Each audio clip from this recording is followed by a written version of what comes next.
Good morning. Good morning. Unit number 4.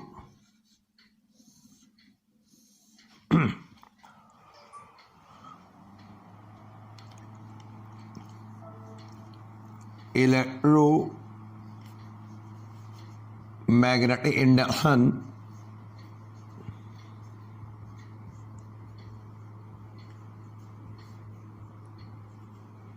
and alternating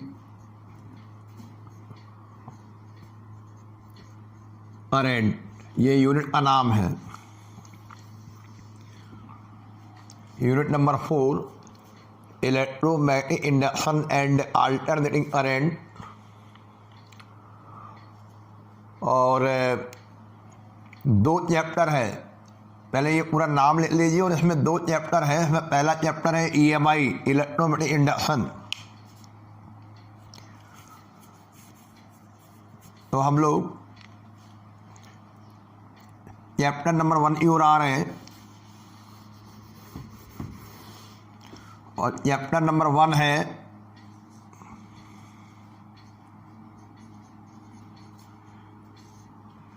electromagnetic induction, EMI short में बोल देते हैं हम लोग। आवाज नहीं आ रही है?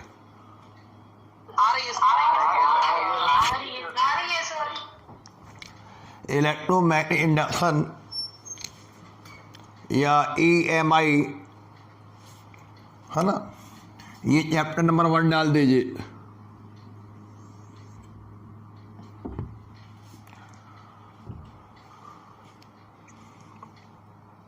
तो हर चैप्टर का एक बेसिक होता है, इसका भी कुछ फंडामेंटल है और वो फंडामेंटल हमें सीखना पड़ेगा।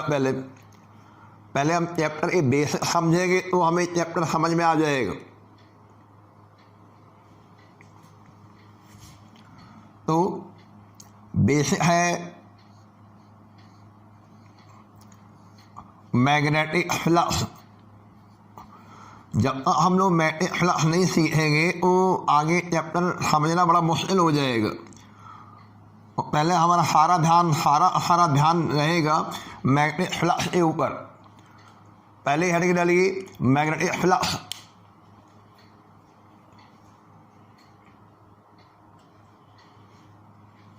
और जैसे हमने इलेक्ट्रोस्टैटिक में पढ़ा था, इलेक्ट्रिक फ्लक्स। फ्लक्स माने जो होता है ना, फ्लोइंग समथिंग,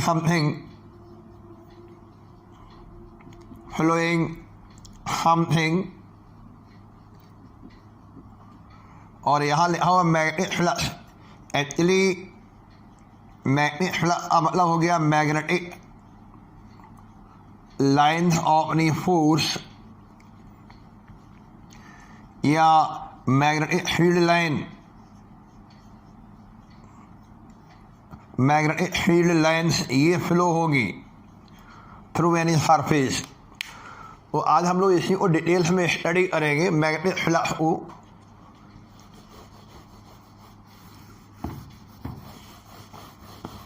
सुनना ध्यान से।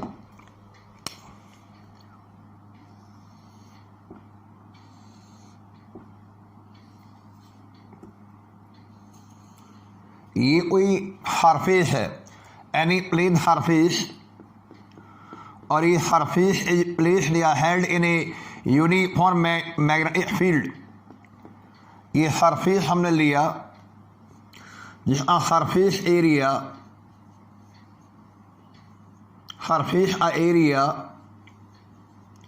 हमने ए एज्यूम कर लिया। We consider this is a surface. This surface is placed in a uniform magnetic field whose surface area is A, है ना, लेंथ इनटू ब्रेथ।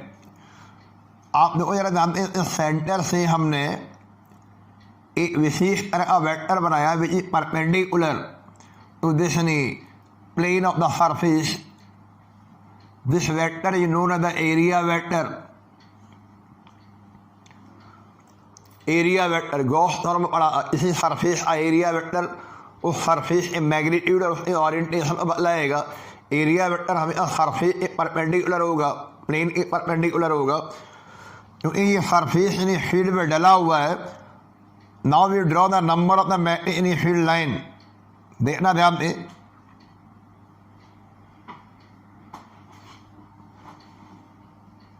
नाम पूरा नाम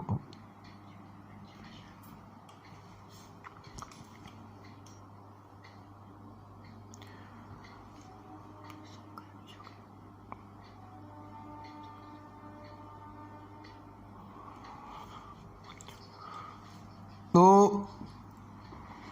ये देखो ये ध्यान से, ये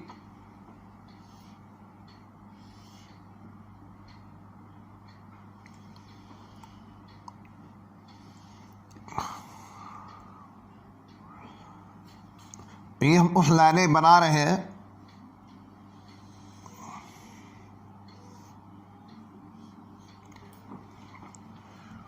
और ये जो लाइन है, ये जो बड़े बड़े एरो बने हुए, ये this the magnetic field line, this the direction of magnetic field. ये लाइन है, तो बीच में जो गैप है वो हमने सेम बनाया, यानी यूनिफॉर्म फील्ड बना दिया। तो आप देखो ये फिगर बना हुआ है, इस फिगर में आप ये देखो कि दो वेक्टर दिखाई दे रहे हैं। एक तो ये डॉट डॉट लाइन से हमने बना दिया एरिया वेक्टर, और ये जो लाइनें बनी है ये मैग्नेटिक फील्ड वेक्टर हैं, मैग्नेटिक फील्ड लाइन। और इस एग्जाम्पल में you see that magnetic field line passing through the surface normally गुजर रही है। बताइए कुल कितनी लाइन नॉर्मली पास हो गई? और ये एक और एक दो और एक तीन लाइनें जो है, ये लाइन भी इससे गुजर रही है। ये लाइन जो है, ध्यान देना, ऐसा मत समझना ये लाइन नहीं गुजर रही। तो ये लाइनें जो गुजर रही हैं, ये तो बस हम लोग करना क्या होता है, यानी मैग्नेटिक फील्ड लाइन को कैलकुलेट करते हैं। मैग्नेटिक फ्लक्स नहीं क्या करता है, magnetic flux actually passing through a surface in a magnetic field, ये क्या देगा, ये डिफाइन करेगा the total number of the magnetic line of the force crossing, जो क्रॉसिंग नॉर्मली, अभी एक्चुअली यह वास्तव में नॉर्मली क्रॉस कर रहे हैं। अगर नहीं एरिया वेक्टर और बी वेक्टर के बीच एंगल देखा जाए तो यहाँ एंगल कितना है, एरिया वेक्टर और यानी मैग्नेटिक फील्ड वेक्टर के बीच एंगल 0 डिग्री। और अब हम यहाँ पे अगर आपको मैग्नेटिक फ्लक्स निकाल के दिखाएं तो ये देखो मैग्नेटिक फ्लक्स ये रहेगा, मैग्नेटिक फ्लक्स नहीं इक्वल टू फाई सिंबल होगा equal to B into A, phi और बी ए। तो ये जो हम आपको एग्जाम्पल ले रहे हैं एक्चुअली ये स्पेशल एग्जाम्पल है, और इस एग्जाम्पल में you see that in here magnetic field cross normally to the surface, total number of magnetic field line passing to the surface normally. ये फिगर बना लीजिए।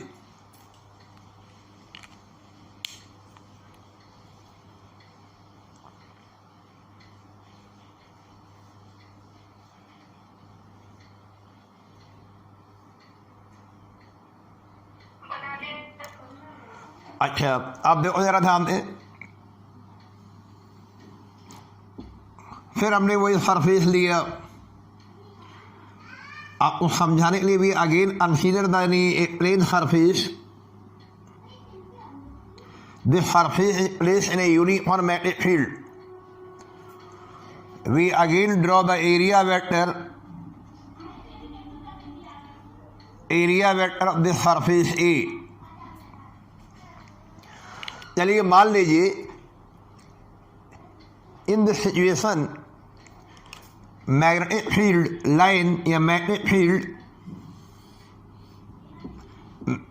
is along this direction in such a manner this magnetic field line makes the certain angle theta with the direction of area vector।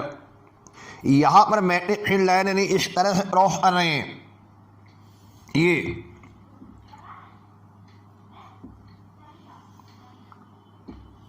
ये मान लीजिए।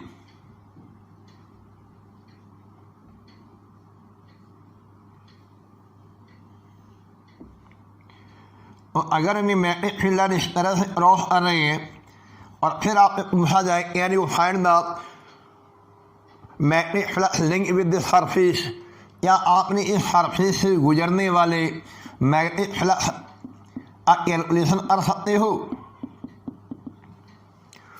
तो ये actually magnetic flux linked with a surface in a magnetic field is defined as the total number of any magnetic line of force passing through the surface normally, या यहाँ पर normally cross हो रहे हैं या उस एंगल बनाए cross हो रहे हैं दूसरे वाले फिगर में।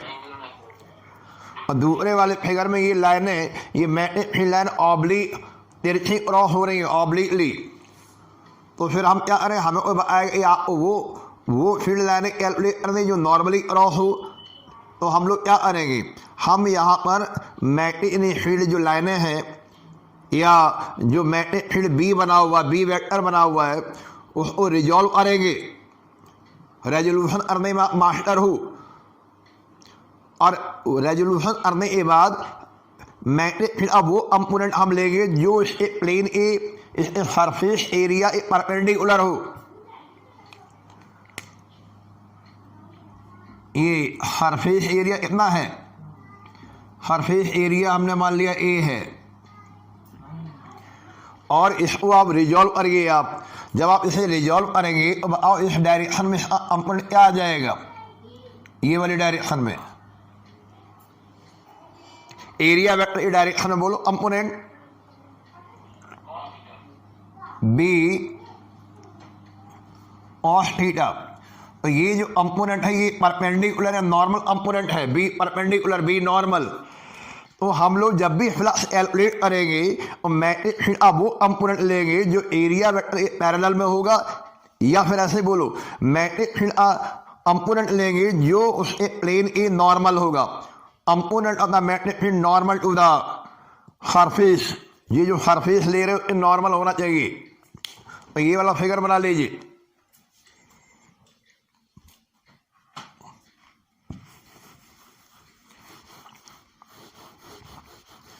तो ये आपके सामने जनरल फिगर बना हुआ है, जनरलाइज, जिसमें सब कुछ दिखाई दे रहा है।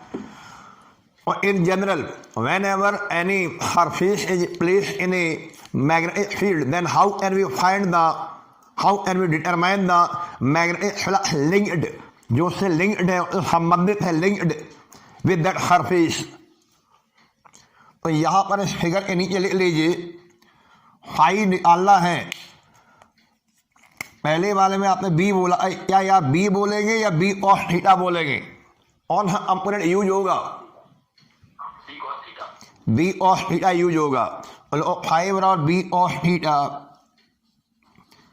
और ये बी cos थीटा आप प्रोडक्ट लेना है, product with the surface area, ये लीजिए, ये बंद कर दीजिए, ये जनरल फिगर।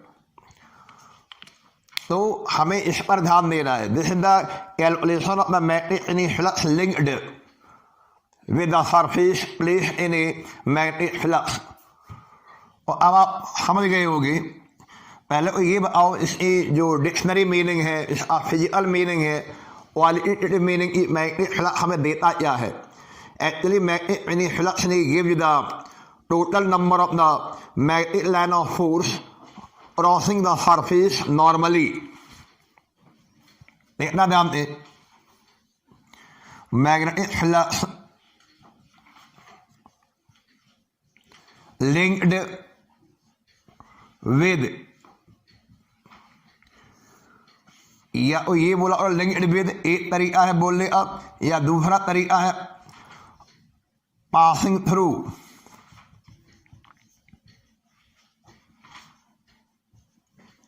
या तीसरा तरीका ए वाला थ्रू बोल दीजिए। Magnetic flux linked with a surface, इसी सरफेस से गुजरने वाला फ्लक्स। और इस सरफेस की बात कर रहे हो आप, जो हेल्ड है इन ए मैग्नेटिक फील्ड, जो प्लेस्ड है in a magnetic field, placed in a magnetic field,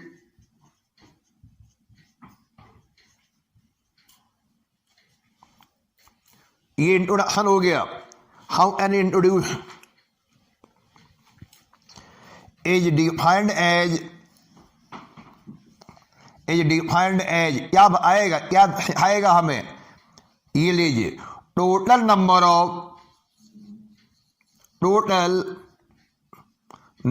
of magnetic field lines या मैग्नेटिक लाइन ऑफ फोर्स, जैसा बोल रहा हो मैग्नेटिक लाइन ऑफ नी फोर्स, ये शब्द इस्तेमाल कीजिए क्रॉसिंग, CROSSING, जो क्रॉस हो रही है total number of the magnetic line of force crossing the surface, जो सरफेस क्रॉस कर रहे हैं। क्या सारी लाइनें लेंगे जो क्रॉस करेंगे या केवल वो लाइनें जो नॉर्मली क्रॉस करेंगी? क्रॉसिंग द सरफेस, ध्यान देना, तो सबसे बाद में लिखना बहुत जरूरी है नॉर्मली, तभी तो हम लोग नॉर्मल कंपोनेंट ले रहे हैं, नॉर्मली अंडरलाइन कर दो। अब ये स्टैंडर्ड डेफिनेशन होगी, फिजिक्स की डिक्शनरी में लिखी हुई डेफिनेशन पढ़ लीजिए और लिख लीजिए आप लोग। Magnetic flux either you say the linked with और you say the passing through और you say only through. Magnetic in flux माने मैग्नेटिक फील्ड लाइनों का फ्लो होना थ्रू ए सरफेस, उस सरफेस से जो प्लेस्ड है in a magnetic field is defined at the total number of magnetic line of force crossing. इस शब्द पे भी ध्यान देना है, क्रॉस सही रहेगा, ये बढ़िया शब्द लिया, क्रॉस करना, क्रॉसिंग होना, क्रॉस होना बहुत जरूरी है, crossing the surface normally. So this is the dictionary meaning, this is the qualitative meaning, this is the significance of the magnetic flux। और अगला प्रश्न ये होगा कि how can you define it, आपने जो फिगर बनाया ये डिफाइन हो गया, how can you measure it, आपने कैसे फिजिक्स में मेजर करेंगे, मेजरमेंट करने का तरीका बताएंगे, ये लिखा हुआ तरीका बी ऑफ थीटा, ये ऑफ कंपोनेंट है, बोलिए ये कंपोनेंट है ऑफ नी magnetic field parallel to the surface वाला है या नॉर्मल टू द सरफेस वाला है? Component of the magnetic field normal to the surface, जो सरफेस in नॉर्मल है, यानी एरिया वेक्टर पैरेलल है और सरफेस in नॉर्मल है। और इस बी ऑफ थीटा में हमने इसका मल्टीप्लाई किया है,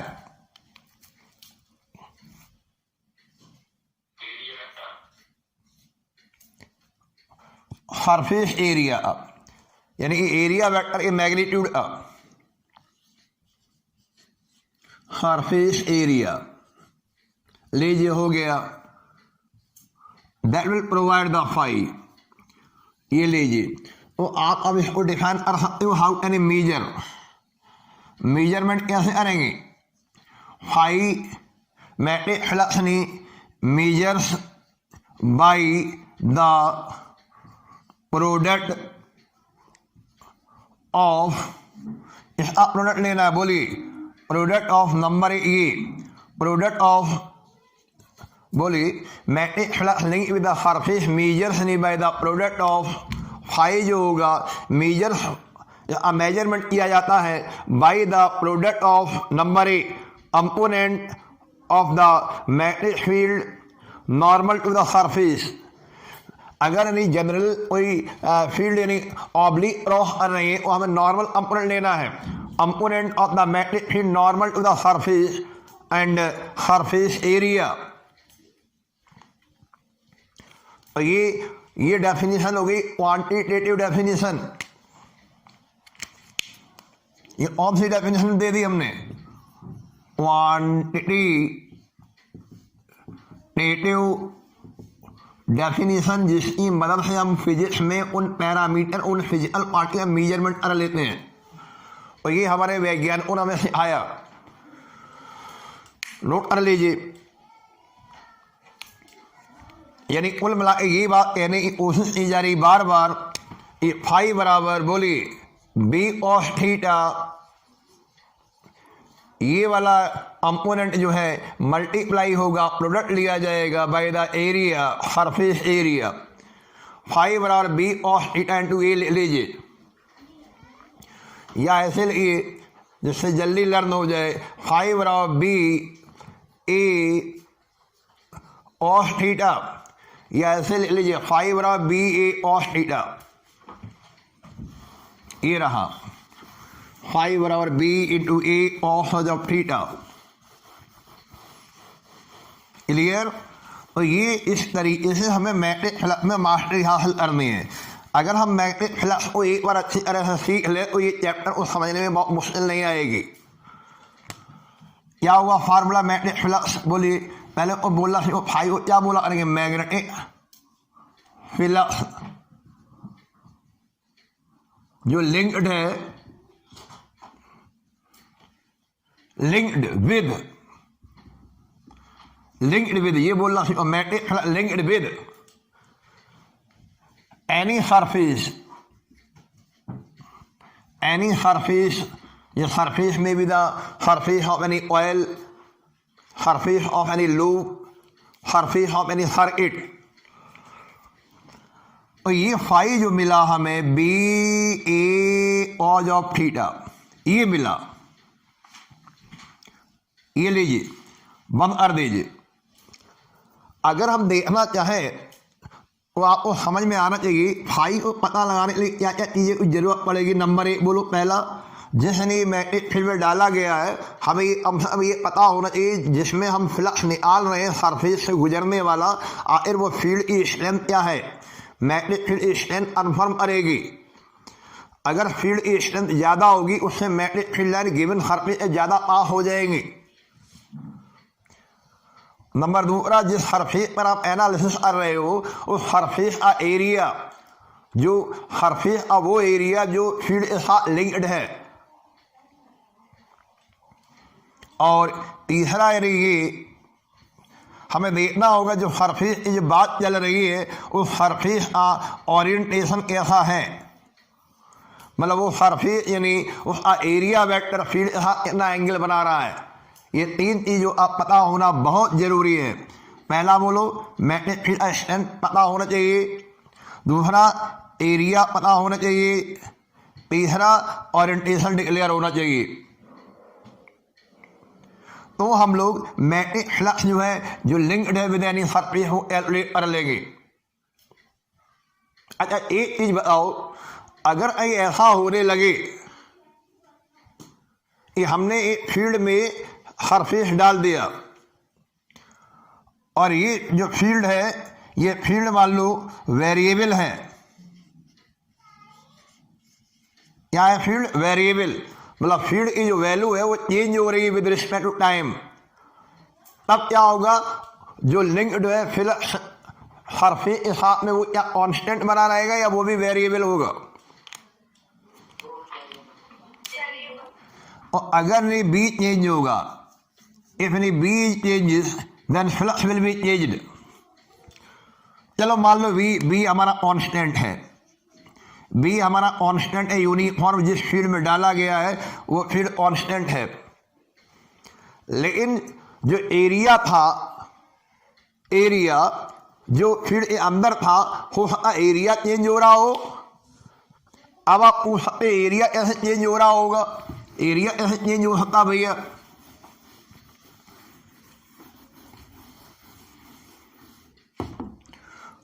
मान लो फ्लैक्सिबल वायर है उसका ये लूप बना हुआ है, हमने वो धीरे धीरे फील्ड में डाला हुआ है। ये फील्ड मान लो this the field perpendicular the plane of the paper and inward direction.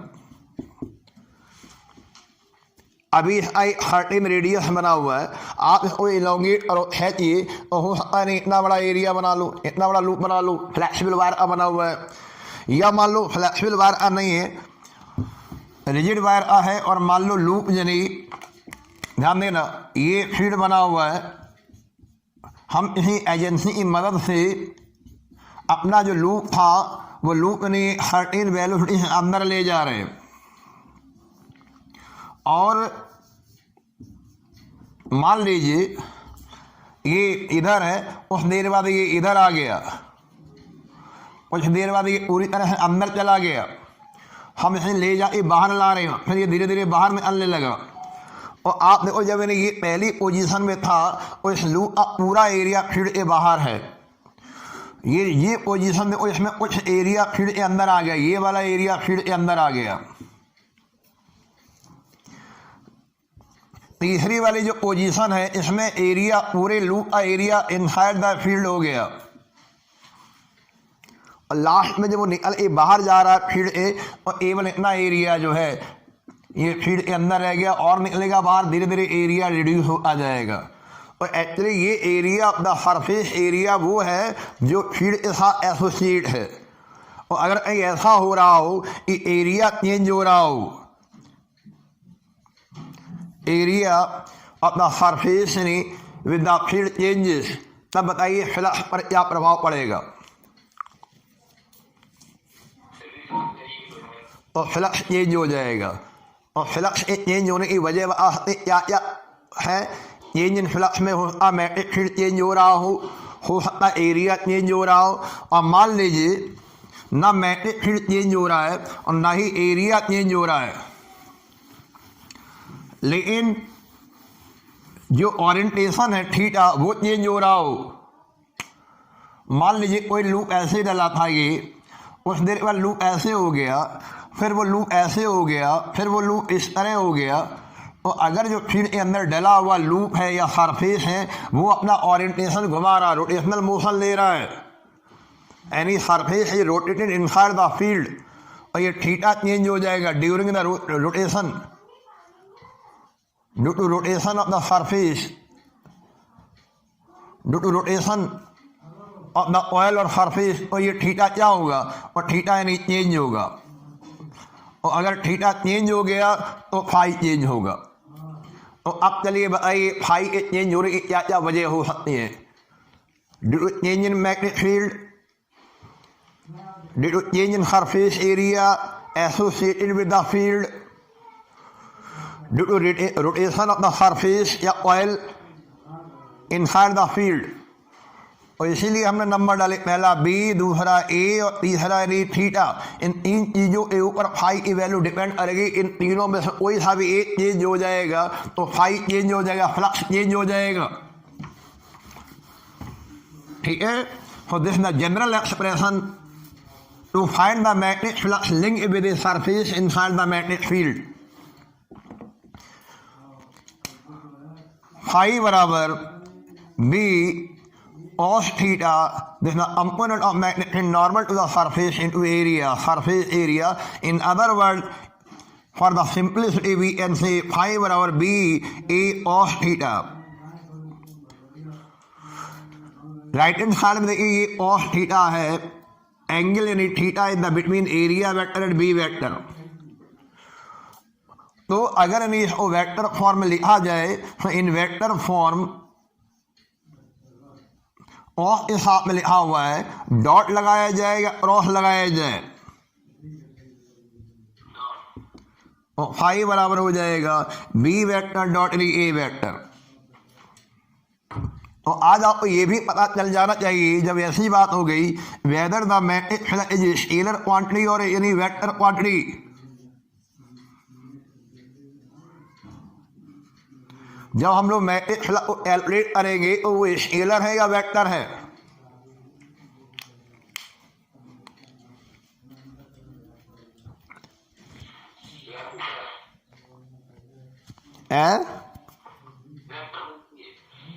ये फाई जो है बी वेक्टर डॉट यानी ए वेक्टर, हमने डॉट प्रोडक्ट लगा दिया, डॉट प्रोडक्ट में ये फाई मिला, फाई वेक्टर होगा या स्केलर होगा। अरे वेक्टर और यहाँ डॉट लग रहा है और तुम वेक्टर बोले और हम लोग इतने अच्छी फिजिक्स पढ़ रहे हो, डॉट यानी प्रोडक्ट के साथ में कोई यानी फिजिकल क्वांटिटी निकल के बाहर आ रही, उसका आउटपुट स्केलर मिलेगा। तो बच्चों जैसी बात है। और अब इन प्रश्नों को जवाब नहीं दे रहे तो फिजिक्स ना पढ़ो, कॉमर्स ले लो। वेक्टर फॉर्म में ये और के साथ में आ गया, ये दोनों वेक्टर फॉर्म में बना दिए, डॉट प्रोडक्ट ले लिया। तो अब हम एक नए तरीके से बात करें, phi is really is the dot नी प्रोडक्ट। ये this the another definition, phi the dot नी प्रोडक्ट। इट मीन्स ये स्केलर प्रोडक्ट है, स्केलर प्रोडक्ट है ऑफ नी मैग्नेटिक फील्ड वेक्टर एंड नी एरिया वेक्टर। ये लीजिए, phi the vector scalar product of the B vector and A vector, ये भी नोट कर लीजिए।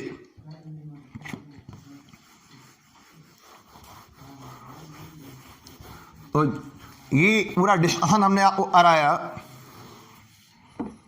फिर देखिए आप ध्यान पे, फाई बराबर B vector dot A vector, उल्टा शुरू करें, उल्टा।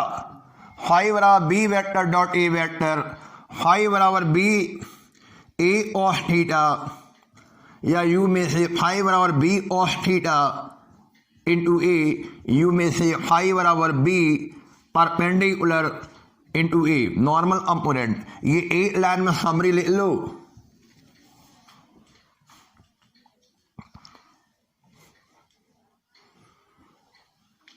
ठीक है। अब अगला प्रश्न ने करने से पहले इसमें कुछ स्पेशल केसेस पर चर्चा कर ली जाए। स्पेशल केसेस, पहले तो ये सीखो थीटा क्या है। इस फार्मूले में थीटा वास्तव में एरिया वेक्टर और बी वेक्टर के बीच का एंगल है, जो हमने शुरू में फिगर बनाया था। और अगर थीटा 90 डिग्री पर हो, थीटा क्या हो 90 डिग्री पर हो, और चलिए बताइए फाई क्या हो जाएगा, बी ए ऑफ 90, फाई बराबर क्या होगा 0। ये क्या इशारा कर गया, ये इशारा कर गया कि उस समय जो सरफेस है जिससे आप फ्लक्स निकालना चाहते हो, क्या कोई भी मैग्नेटिक फील्ड लाइन उसको क्रॉस कर रही है या नहीं कर रही है। No any magnetic field line can cross the surface. कैसे, इसका मतलब ये हुआ कि ये सरफेस ये बनी हुई है, सरफेस का प्लेन ये हो गया, सरफेस का एरिया वेक्टर बनाना आप जानते ही हो। एरिया वेक्टर भी में assume this perpendicular to the surface, और जिस फील्ड में डला हुआ है magnetic field line runs parallel to the surface. ये लीजिए, ये magnetic field line tangentially pass हो रही है, magnetic field line tangentially passes in the surface, या magnetic field line parallel to the runs नहीं दौड़ रही है, रन्स नहीं parallel to the surface, runs नहीं tangentially to the surface, tangentially to the surface, run नहीं टेंजेंशियली टू द सरफेस। और जब अभी भी हमारे फिजिक्स में मैग्नेटिक फील्ड लाइन में रखा हुआ या मैग्नेटिक फील्ड में रखा हुआ कोई भी लूप या कोई भी सर्किट या कोई भी सरफेस इस प्रकार से ओरिएंटेड है कि वो लाइनें जो हैं उस सरफेस के पैरेलल रन कर रही हैं, वो लाइनें उस सरफेस टेंजेंशियली रन कर रही हैं, और स्वाभाविक है ये एंगल जो है, ये एंगल उस समय क्या रहा होगा, ये एंगल 90 डिग्री पर रहा होगा। और जैसे ही एंगल 90 हो जाएगा और फ्लक्स क्या माना जाएगा 0। No any flux link with the surface, field में रखे होने के बावजूद भी उससे कोई लाइनें गुजर नहीं रही, क्रॉस नहीं हो रही। आप इलेक्ट्रिक फ्लक्स उल्ला कर लीजिए। अब इस सरफेस को धीरे धीरे उठाएंगे, मान लो इधर आ गया ये, अब जब ये ऐसे उठा दिया जाएगा तो ये उस लाइनें इसमें क्रॉस होने लगेगी। इस तरह उठा दिया जाए और क्रॉस हो जाएंगी, और ये एंगल थीटा होना जरूरी है। थीटा अगर 90 हो गया तो फ्लक्स 0 बन जाएगा। ठीक है, समझने का कोशिश करना, फार्मूला भी प्रूफ करना है। cos 90 की वैल्यू 0, कुल मिला के लाइनों क्रॉस होना बहुत ज़रूरी है। सेकंड स्पेशल केस ये कि फाई हमारा जीरो हो गया तब क्या समझोगे आप?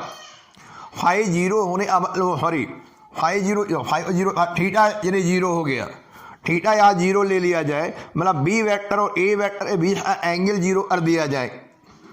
पहला फिगर याद है जो हमने अभी बनाया था? ये लीजिए, ये सरफेस है, ये यहाँ पे एरिया वेक्टर ये हो गया। चलिए ये लाइनें इस तरह से पास हो रही हैं, ये लीजिए the line in crossing actually cross कर रही हैं। Here magnetic field line actually cross the surface, really cross the surface, cross कर रही है, आर पार हो रही है, पेनिट्रेट कर रही है और रियली क्रॉस हो रही है। अब आइए इस यानी मैग्नेटिक फील्ड वेक्टर में और यानी एरिया वेक्टर के बीच एंगल कितना है? यहाँ पर 0 डिग्री। कॉस जीरो की वैल्यू आइए मैक्सिमम वैल्यू, कॉस जीरो की वैल्यू क्या होती है?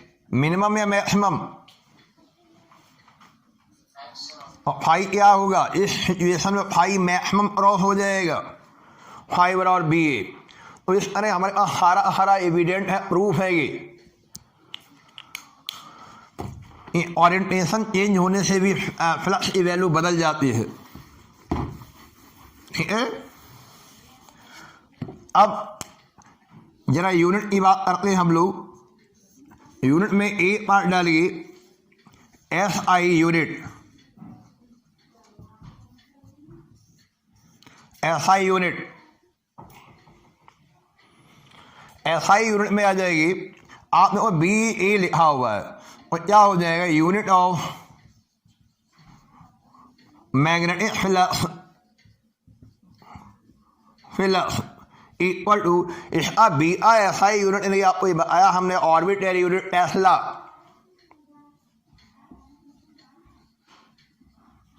टेस्ला और ए का जो है यूनिट क्या होता है एसआई में? एरिया का unit metre square. So now यानी it's unit in tesla metre square, short में इन ब्रीफ में टी एम स्क्वायर बोल दिया।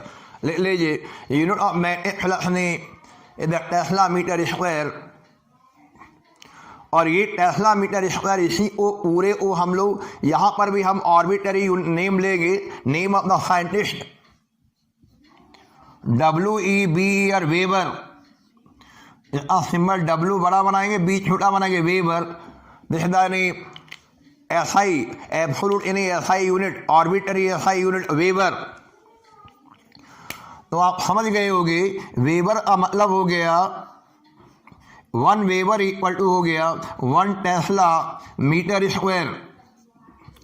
ये लीजिए this is the relation, a weber बराबर 8 tesla metre square.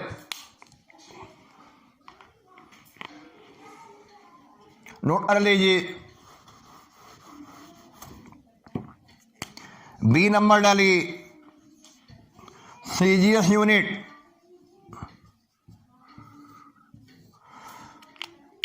Unit of magnetic flux. CGS में tesla नहीं होता, सीजीएस में क्या होता है? सीजीएस में बीई यूनिट, बोलो बीई यूनिट, GAU गॉस। और इधर बोलिए सेंटीमीटर स्क्वायर, गॉस में centimetre square, gauss CM square. ये नोट कर लीजिए। और गॉस यानी सेंटीमीटर स्क्वायर, इसको भी हमने सीजीएस में एक आर्बिटरी एब्सोल्यूट यानी नेम रखा, which is also the name of the scientist. उस साइंटिस्ट के ऑनर में, सम्मान में हमने ये गॉस यानी सेंटीमीटर स्क्वायर को बोला। मैक्सवेल, एम बड़ा एक्स छोटा, मैक्सवेल MS। हो बी में से 1 maxwell equal to 1 gauss centimetre square. ए यानी MS बराबर ए गॉस यानी सेंटीमीटर स्क्वायर।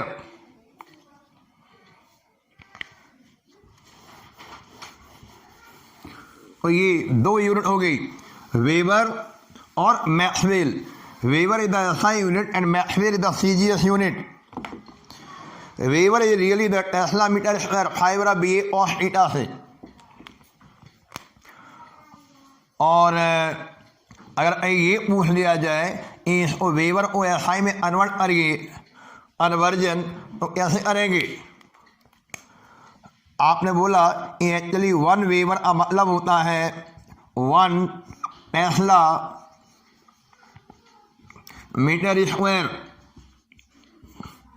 चलिए बताइए, एक टेस्ला में कितने गॉस होते हैं?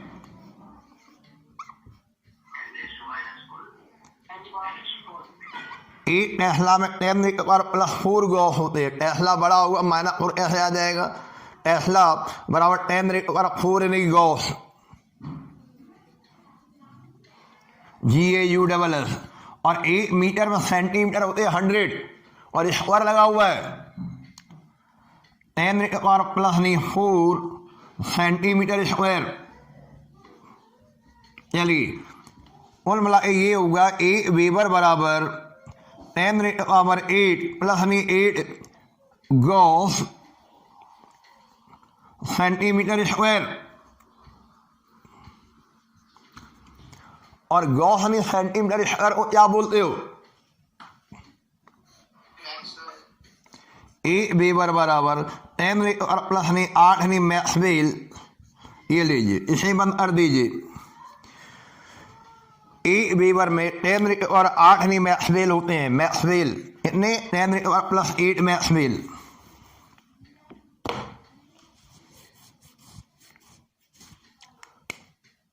हंड्रेड इंटू 10⁶ नहीं है MS, 100 मिलियन, मिलियन मिलियन बड़ा M, 100 मिलियन मैक्सवेल। एक वेबर बराबर, यहाँ M for you know million, 10⁶ को क्या बोलते हो? Mega, million. Million mean 1000 of 1000, 1000 of नहीं थाउजेंड्स, यानी 1000 नहीं मल्टीप्लाई बाई 1000, यू में से 10⁶ नहीं। और इस तरह से पूछे जा सकते हैं, 1 वेबर में 100 नहीं मिलियन मैक्सवेल होते हैं। 1 वेबर में 10⁸ नहीं मैक्सवेल होते हैं। और कन्वर्जन और यूनिट का थोड़ा अंधेरे करके, ठीक है, उस पकड़ में आ रही बात। चलिए, तो हम क्या चला रहे, क्या पढ़ा रहे हैं? हम पढ़ा रहे हैं मैग्नेटिक फ्लक्स। चलिए, इसमें क्या क्या बातें समझ में आई? वेदर इज स्केलर और वेक्टर? स्केलर है। फाई बराबर BA cos थीटा। अगर B और A सेम रखा जाए तो सारा नॉर्मल फिर इस पे आ जाएगा। और cos के बारे में क्या जानते हो? बताओ। ये जो क्वाड्रेंट होते हैं, पहला क्वाड्रेंट, ये दूसरा क्वाड्रेंट, ये तीसरा क्वाड्रेंट, ये चौथा क्वाड्रेंट, 0 से 90 वाला पहला क्वाड्रेंट है, 90 से 180 वाला दूसरा क्वाड्रेंट है, 180 से 270 वाला तीसरा क्वाड्रेंट है, और एक पूरा चौथा क्वाड्रेंट 270 से 360 डिग्री वाला है। और अगर नहीं ये एंगल जो है यहाँ पर थीटा जो होगा इज एक्यूट, अगर नहीं थीटा एक्यूट है, एक्यूट माने थीटा की वैल्यू 90 से कम है, तो 90 को 0 हो गया, 90 से कम है, तो आइए ये यहाँ पे सारे जो है प्लस में होते हैं, या केवल साइन प्लस में होता है। और केवल 180 से हम रिसर्च कर लेंगे यहाँ और इसके बीच पहले और दूसरे में।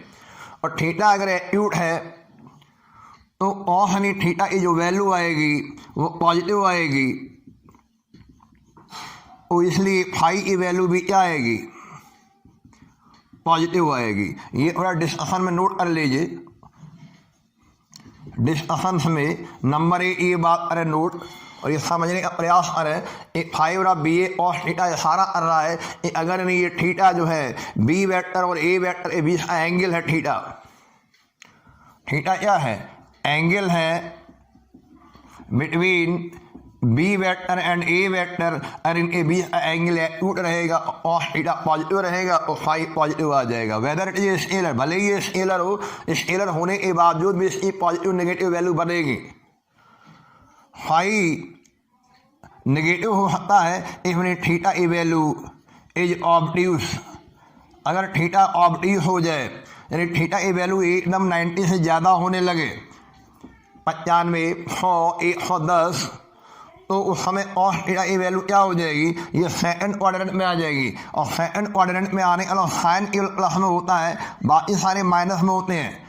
और थीटा की वैल्यू क्या हो जाएगी, नेगेटिव वैल्यू बन जाएगी। नेगेटिव वैल्यू बनने का मतलब हो गया फाई की वैल्यू हमें क्या मिल सकती है,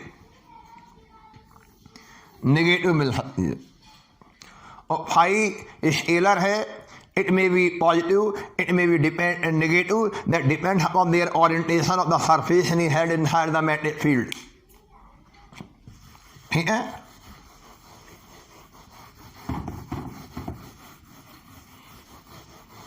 चलिए और फिर हम वहीं पर आते हैं कि एक सरफेस कल्पना कर लो, सरफेस फील्ड में डला हुआ है और फील्ड में सरफेस डला हुआ है तो यकीनन उस सरफेस से कोई ना कोई फ्लक्स लिंक जरूर होगा और उसका मेजरमेंट इस फार्मूले से किया जाएगा। फ्लक्स में चेंज होने के 3 वजह बता दिए हमने, या बी चेंज हो रहा होगा या ए चेंज हो रहा होगा या बी और ए दोनों चेंज हो रहे होंगे या ओरिएंटेशन चेंज हो रहा होगा। बहरहाल अगर ऐसा हुआ, व्हेन एवर जब अभी भी मैग्नेटिक फ्लक्स लिंक्ड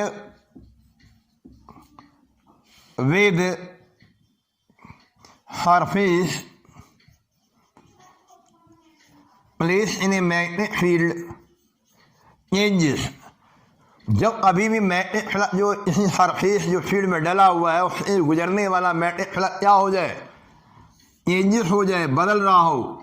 जैसे मान लीजिए कि ये पहले से फील्ड बना हुआ है और इस फील्ड में कोई ये मान लो ये लूप डला हुआ है, ये सर्किट डला हुआ है, कोई सरफेस डला हुआ है और अगर भी ये घूम जाए या फील्ड वेरी कर जाए या इसको बाहर में आना शुरू कर दे, वो चेंज हो जाए। When ever magnetic flux link with surface changes होने लगे, आप मान लीजिए कि आपको जादू मिलेगा। जादू ये मिलेगा, अभी तक हमें पढ़ाया जाता था कि ये जो सर्किट होता है उसमें ईएमएफ बनता है जब सेल या बैटरी लगाते हो।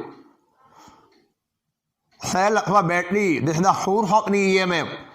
आज पहली बार बिना बैटरी या बिना सोर्स लगाए हुए इसमें करंट फ्लो करा देंगे, यानी बिना बैटरी या बिना सोर्स लगाए हुए, सोर्स ऑफ ईएमएफ लगाए हुए इस ऑयल में, इस लूप में, either you say the coil और यू से द लूप और you say the circuit.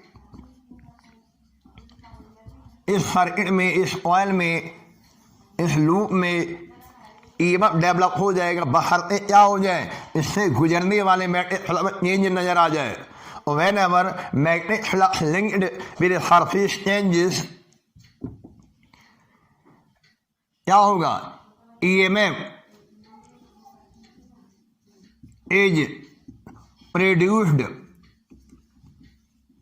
EMF का प्रोडक्शन हो जाएगा। EMF is produced in the loop और ऑयल और in circuit. Whenever magnetic link with the coil, link with the surface न लगाए, हम यहाँ पे ऑयल शब्द बोल दे रहे, लिंक विद द ऑयल और loop changes, EMF is produce in the loop और ऑयल और सर्किट।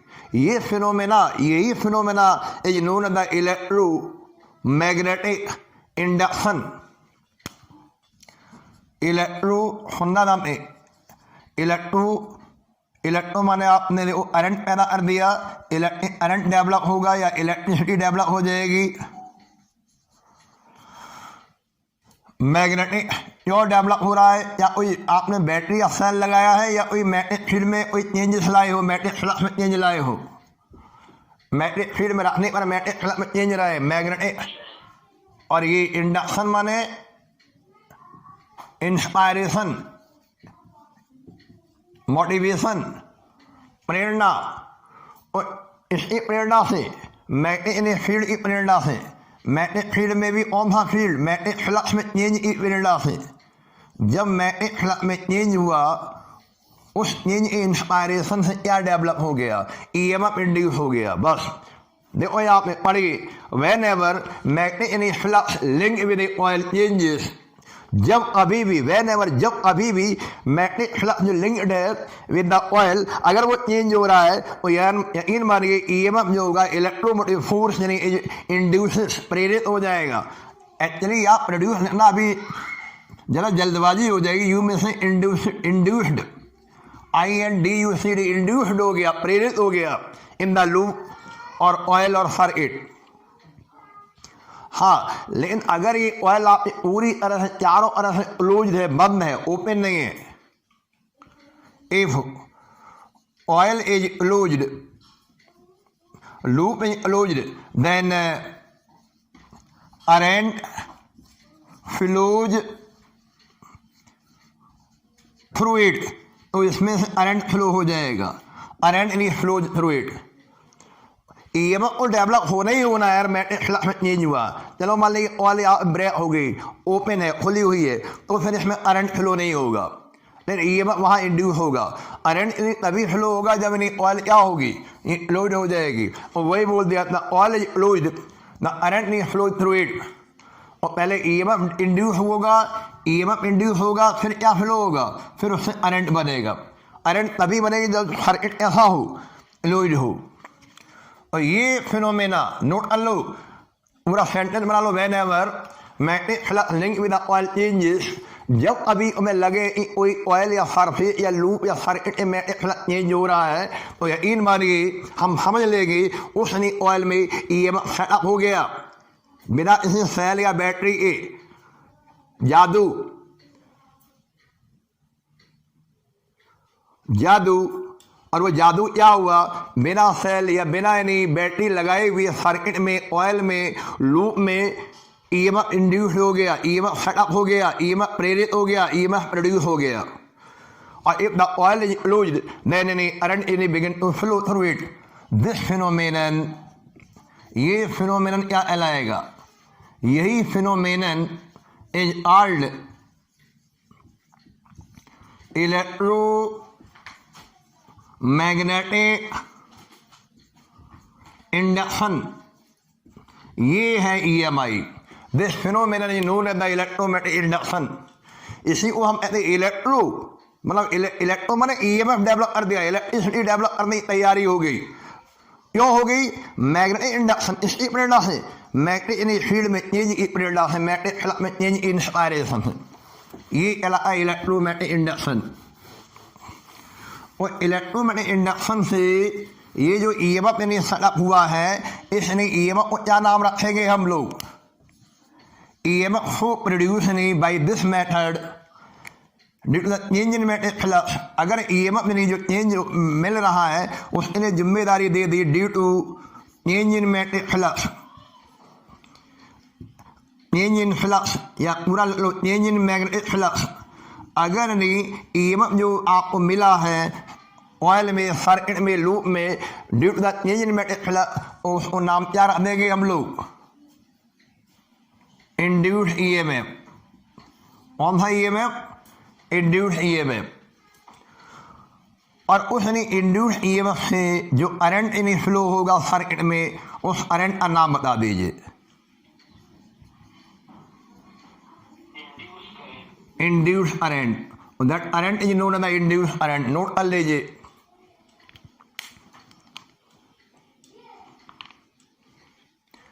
EMF में is induced EMF and current is are the induced current.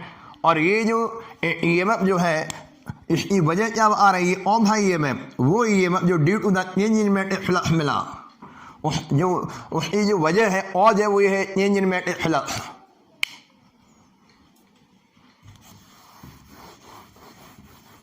चलिए, तो अब जाते जाते हमारे प्रश्न का जवाब दीजिए। सिर्फ एक प्रश्न जवाब दीजिए,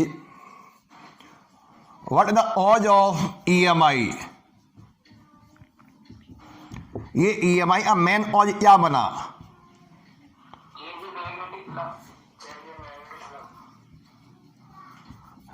चेंज इन मैग्नेटिक फ्लक्स। अगर मैग्नेटिक फ्लक्स में चेंज होगा तो यकीनन आपका इलेक्ट्रोमैग्नेटिक इंडक्शन का फिनोमेना हो जाएगा। लूप में या ऑयल में या जिसको सर्किट बोल रहे हैं उसमें जो नहीं EMF इंड्यूस हो जाएगा। और लिख लीजिए, cause of EMI is really the change in magnetic flux. EMI को इंड्यूस करंट को या इंड्यूस EMF को प्रोड्यूस करने वाला जो मेन रेटर है, जनरेटर है, भगवान है, वो है चेंज इन मैग्नेटिक फ्लक्स। और अभी अभी हम इतने अपडेट हो जाते हैं कि हम जिस थाली में खाते हैं उसी में छेद करने लगते हैं। जिस थाली में खाया उसी में छेद कर दिया, जैसे दोस्त बनाया उसने पीठ में से छुरा भोंक दिया, या जिनके साथ हमने दिखावा करते अच्छी यानी फ्रेंडशिप यानी अच्छे हम आपके साथ अच्छे फ्रेंड हैं और हमने पीठ पीछे उसी को धोखा दे दिया, कहते आस्तीन असाब। और ये कुछ ऐसा ही है। ये जो EMF डेवलप हुआ है, इंड्यूस EMF, इसका भी कैरेक्टर, इसका भी चरित्र बहुत अच्छा नहीं है। जस्ट लाइक ए विलेन है, जिस थाली में खाएगा उसी में छेद करेगा, पीठ पीछे छुरा भोंक देगा। यू में से आस्तीन असाब।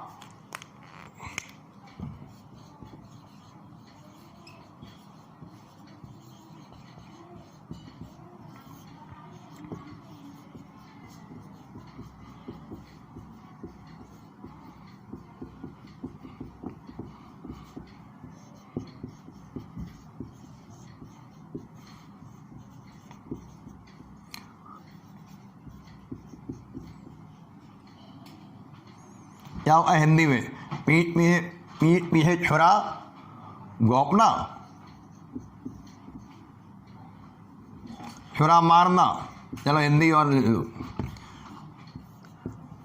खुद हिंदी का मुहावरा, इडियम फ्रेजेस, आस्तीन असाब। इसने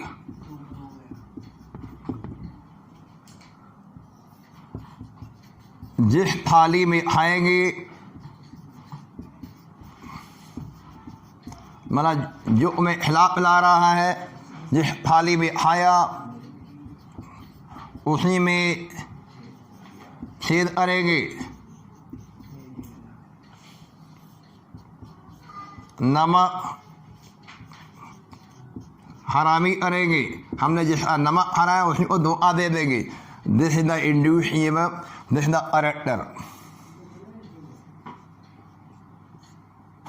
CHARACTER, कैरेक्टर। आप कैरेक्टर देख सकते हो। आप इंड्यूस EMF की डायरेक्शन इस तरीके से सेलेक्ट करेगी कि वो always opposite the any change in magnetic flux. वो किसी भी प्रकार के मैग्नेटिक फ्लक्स में चेंज का विरोध करेगा जिससे वो पैदा हुआ। पैदा होने की जो वजह बनेगी उस वजह का उस आड़ ही विरोध करेगा। Induce EMF always opposite the cause of its production. Induce EMF always opposite the cause of its production या इट्स जनरेशन। अपने जनरेशन जनरेट होने पैदा होने का ही विरोध करेगा। और इनको हमने इस तरीके से बोल दिया। कैसे करेगा विरोध, ये देखेंगे हम।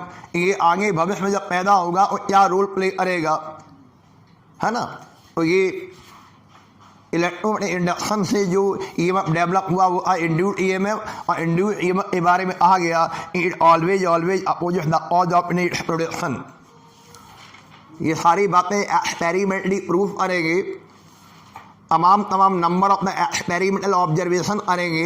That in all in experiment is given by the name of scientist Faraday. सारे एक्सपेरिमेंटल एविडेंट है, प्रूफ है। हम ऐसे ही नहीं ले रहे ये सारी बातें। तो ये एक्सप्लेन करेंगे, एक्सपेरिमेंटली प्रूफ करेंगे with the help of Faraday. और जब वो एक्सपेरिमेंटली प्रूफ हो जाएंगे तो हम आपको फैराडे के द्वारा दिए जाने वाले EMI के लॉज बताएंगे, laws of EMI, Faraday law of EMI एक बताएगा कि अब तक जिंदा रहेगा, अब तक ये डेवलप रहेगा और कैसे पैदा होगा। दूसरा आएगा इसका मैग्नीट्यूड कैसे निकाला जाए। ठीक है, तो ये था लेक्चर नंबर 1। अच्छी तरह नोट करना। आज की डेट, आज जो अटेंडेंस है वो डाल देना।